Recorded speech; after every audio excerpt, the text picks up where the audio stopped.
Les infirmières et les infirmiers du service ont appris à composer avec moi.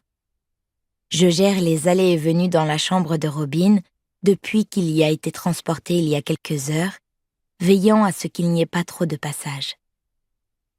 Je reste auprès de lui chaque seconde de chaque minute, impatiente de voir ses yeux s'ouvrir.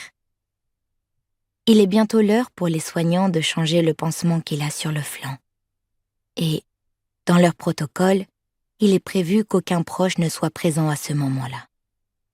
Qu'ils essaient de me faire bouger. Personne ne me fera quitter le chevet de l'homme que j'aime. Les infirmières arrivent à deux avec tout leur attirail.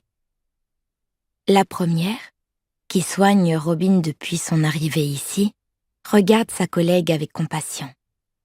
Pour avoir essayé, elle sait qu'il est inutile de me demander de quitter la chambre. Pourtant, la seconde semble déterminée à faire valoir son autorité. « Mademoiselle Gomez. »« Non. Les membres de la famille ne sont pas autorisés à assister à... Je suis sa fiancée. Je ne suis pas n'importe qui. » Exaspérée, l'infirmière soupire fortement. « Écoutez, le temps que nous passons à essayer de vous convaincre, c'est du temps que nous perdons pour les soins de votre compagnon. » Fiancé, je rectifie. Sa remarque m'a mise hors de moi. Je me lève d'un bond. Je ne suis pas en train de vous empêcher de vous occuper de lui. Je vous informe simplement que je ne bougerai pas de cette chambre. Ce n'est pas moi qui pose problème. C'est vous qui vous mettez en retard en insistant pour me mettre dehors. Ne comprend-elle pas que je suis bouleversée? Et qu'il ne faut surtout pas me pousser à bout? Sa collègue, elle, est plus souple. Les deux femmes échangent un regard avant de s'occuper, enfin, de Robin et de ses soins. J'observe chacun de leurs gestes avec attention pour les apprendre. Quand il sera réveillé, je compte bien m'occuper moi-même de ses pansements.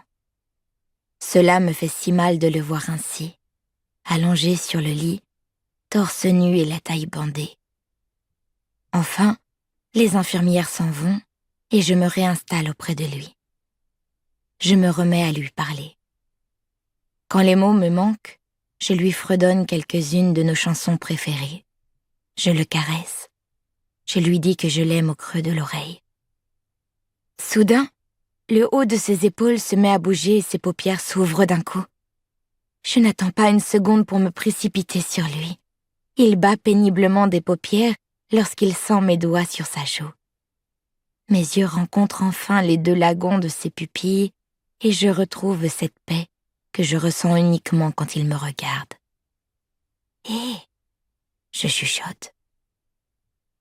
J'essaie de prendre sur moi pour m'empêcher de fondre en larmes, mais j'échoue lamentablement.